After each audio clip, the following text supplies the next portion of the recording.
Bridlington for us. Fraser, I hope you've got the sun cream with you. How are things feeling now? At the moment, we're still waiting for the sun to break through. It's going to get up to about 27 or so, we think, here today. But there's a bit of an onshore breeze at the moment, a little bit misty in the air as well. So not too hot at the moment. Everyone coping pretty well. Plenty of people down on the beach. And hopefully they'll be staying safe. And in order to help keep people safe, of course, we've got the RNLI. This is their visitor centre and lifeboat station. So no better people to talk to about how to stay safe in the water and at the water's edge this summer than these guys. We've got Steve Craven, Bob Taylor here. Steve, you're a former beach lifeguard yourself. Yes. You're now a crew member on the lifeboat. What advice would you give to people to keep them safe on the beaches today? So in Bridlington and all across the UK, we are all RNLI, majority RNLI covered. So you can see that by red and yellow flags on the beaches and the lifeguards wearing yellow and red uniform. So in that case, if you're going to go for a swim, paddle or anything like that, it's strongly advised just to go in between those flags. So stay on the lifeguarded beaches, yes. That's the secret to it, isn't it? Yes, and also, if there is a bit of an offshore breeze, you can tell if it's an offshore breeze. If you stick your back towards land, if you feel a breeze coming from your back out to sea, you know it's an offshore wind. So in that case, it's strongly advisable not to take any inflatables out. Any advice or anything like that you want to talk to, speak to the lifeguards on duty. They'll be more than happy to speak to you and give you more safety advice. So what do the lifeguards look out for then? Because I know the secret of good lifeguarding is sort of getting involved before the problems arise, isn't it? Just keeping an eye on things. It is. It's more just looking at any potential hazards.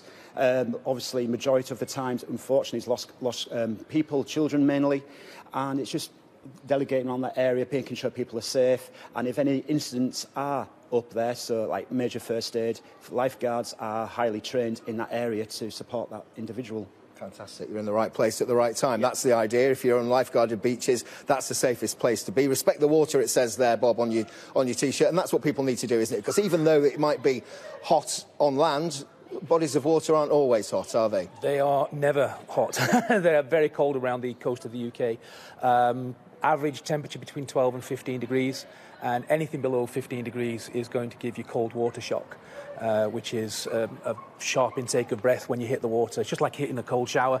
You know, people will breathe in. That first breath is going to be water, which makes people panic, and then when you start flailing, more water, and that's when we get into trouble. So what's the advice there? The advice there is if you do find yourself in water, in cold water that you weren't meant to go into or you didn't intend to go into, 90% of the people who find themselves into difficulty never intended to get wet that day.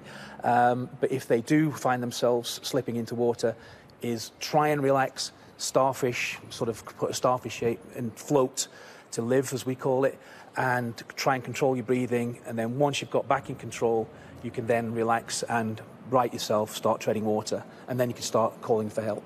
Fantastic. Guys, excellent advice. Thank you very much. All the best advice there. That's the thing. Stick to lifeguarded beaches if you can. Avoid going into cold water if you can't help it. I mean, the RNLI, they are the charity that saves lives at sea. They will always call out if they are needed, but if people stay safe and follow those guidelines, then hopefully these guys won't need to be troubled today at all. Fingers crossed, some good advice there. Very brave to be wearing a suit today as well, Fraser. Always a professional.